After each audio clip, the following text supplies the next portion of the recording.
Monday, the 24th of April, one of the most important days in Irish history, possibly the most important day in Irish history. Yet it goes by totally unnoticed, more or less. No day off school for children, no fanfares, no parades. Why is this? Is it because it's a really important day and we don't care about it? Well, no. What Monday the 24th of April is that in 1916, Monday the 24th of April was Easter Monday. We do celebrate this particular event, but we celebrate it on Easter Monday, and as Easter is a movable feast, we celebrate it on different dates every year. But Monday the 24th of April is the actual anniversary. Early that morning it dawned bright and clear. Men in uniforms were gathering at Liberty Hall and at various places throughout Dublin, Cork and Wexford mainly. The events which led up to this had started a few days earlier. There was a ship called the Odd arriving with German guns for the Irish rebels. And it was captured with Sir Roger Casement on board. The leadership of the Irish Volunteers, when they got wind of the possible rising, Eoin O'Neill, decided, especially without the guns, that this was not a good idea. And although he goes down in history as a bit of a wet blanket in that regard, one with pure logic couldn't argue with his thinking. With all those guns, this was an enterprise destined for failure. Without them, it was destined for utter failure. What Eoin O'Neill and other people didn't actually count on is that there was a certain element within the leadership of 1916 that is exactly what they wanted. They wanted a glorious failure, a martyr's death, and what happened. And that is exactly what transpired. The men in uniforms, in Citizen Army and Irish Volunteers uniforms, spread out across the city, marching. You can imagine some of the Dublin disparaging remarks at the time. Would you look at them fellas? Would you not think they'd something better to do on an Easter Monday than marching about the place, playing soldiers? Kids probably running along beside them saying, "Hey mister, you're out of step." Typical Dublin disparaging humour and wit. But little did they know that these men had serious intent. And they would set the city alight for the next week. And basically set the world alight. This was a year before the Russian Revolution. It goes back, I can look at the whole history going back, but we would be on this for hours. But basically, Pearse in particular on this occasion was determined that he was going to make a blood sacrifice. There is one line in the proclamation which he stepped out when they took the GPO. Pearse stepped out in front of the GPO, and there was one line in the proclamation specifically designed to rattle the British cage, and that was the line, "With our gallant allies in Europe." He knew that with that line in the proclamation, the British could not allow the leaders of 1916 to live. And he knew what would happen when the British did what they inevitably would do. The first shot in anger was fired at Dublin Castle.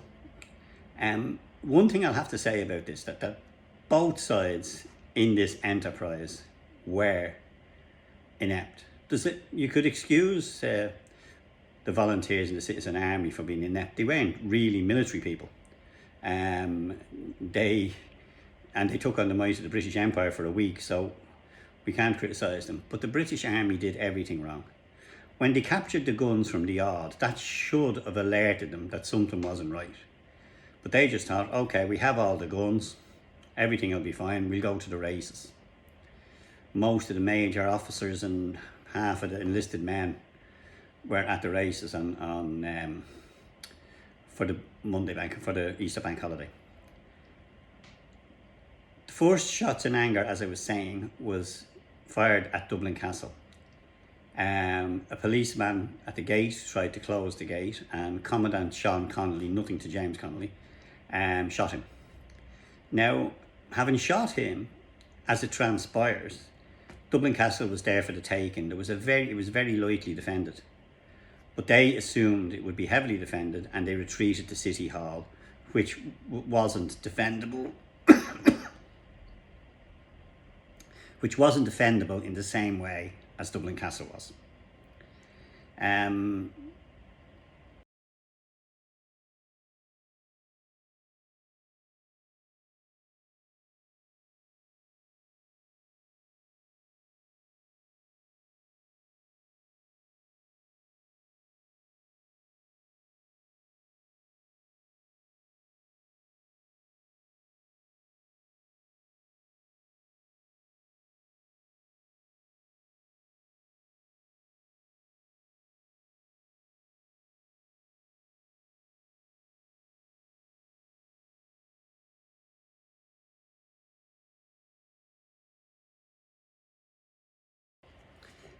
So basically, as I say, both sides had their blunders throughout the following week. One of the biggest ones from the rebels' point of view was Stephen's Green. I mean, a child playing soldiers would tell you that you don't take up a position in the centre of a square overlooked on four sides by tall buildings. But that's what the rebels did. They took up a position in Stephen's Green, which was entirely overlooked by tall buildings. So it was literally like shooting fish in a barrel until they retreated to the College of Surgeons. Some areas had much more success. The South Dublin Union and a few other places, and the forecourts and Boland's Mills had much more success. And one of the major successes from the point of view of the Boland's Mills garrison was there were a couple of volunteers in Cavendish House. There were a couple of volunteers in Cavendish House, which overlooks Mount Street Bridge. A contingent of the Sherwood Foresters was coming in from Dunleary and going across Mount Street Bridge when the volunteers opened up on them. The general, in typical upper class British general style, decided, we're going over that bridge and these shinners aren't stopping us. Of course, he was way behind sending his men over the bridge. And 4 volunteers managed to shoot around 120 Sherwood Foresters. Now, anyone that knows Dublin and knows the canal knows that they could have simply gone up one bridge and gone over Baggot Street Bridge. But they just kept coming over the same bridge and getting shot. Military genius at its best. But I'm getting a bit into the history and digressing of what this little cast is about. Is that it's a peculiar day in Irish history, April the 24th. It passes by, for the most part, totally unnoticed. Because, as I say, the Easter Rising is celebrated or remembered at Easter. So the Easter Monday is commemorated with all the fanfare outside the GPO, with wreath laying and the Gardner members of GPO on Easter Monday. And the actual anniversary date passes by almost unnoticed. But I definitely think it's a day that should be marked on the day. for a number of reasons. The executions of the leaders took place at the beginning of May. Connolly being the last one, which I think was about the 12th of May, I'm not 100% sure. But Connolly was the last one. Now, if you remember that the rising didn't start till the 24th of April and finished around the 29th, 30th of April, the fact that all the leaders were dead within 2 weeks of the beginning of May gives you an idea how quickly they were tried and executed. Now, if you celebrate or commemorate the Easter rising at Easter, and Easter falls at the very beginning of April, or even the end of March, which you can, then the gap between the celebration of the rising and the anniversaries of the leaders who were executed is over a month.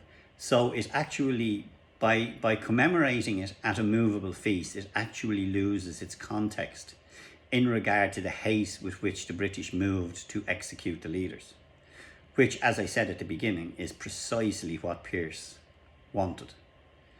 There is no doubt that that line was put into that intentionally to rile the British up to the reaction that they got. The vast majority of Dublin in particular would not have been for the rising when it was happening. A lot of them had family members in the British Army for one reason or another. Some Irish volunteers joined the British Army because they thought it was the best way to bring home rule. A lot of trade unionists joined the British Army because they were blacklisted after the 1913 lockout and they'd no other way of feeding the family. So an awful lot of women in particular, who relied on the, I think it was Tuesday money that they got from their husbands being in the army, felt their husbands were being stabbed in the back by Sinn Féin. So they weren't particularly supportive. That all changed when they were executed. So Pearse's calculation had been perfectly right, and the British played their part exactly as he knew they would. I just thought it was important to post this up today because, as I say, it's a day that gets passed without the kind of recognition in itself that it deserves. And I do think it should be marked on the day, if only to give context to the speed at which the executions happened. I hope you found this informative. I hope you enjoyed it and didn't sound too preachy. If you like this, I'm going to be doing a bit more content now. I didn't get started as quick as I would like because I was writing my book, which I will tell you about in another video. That's published now. So if you enjoy this content, if you want to see more of it, please subscribe. Lets me know that I'm doing what you like. And of course, hit the like button. I'll see you all again soon. Slán agus Bannacht. Goodbye.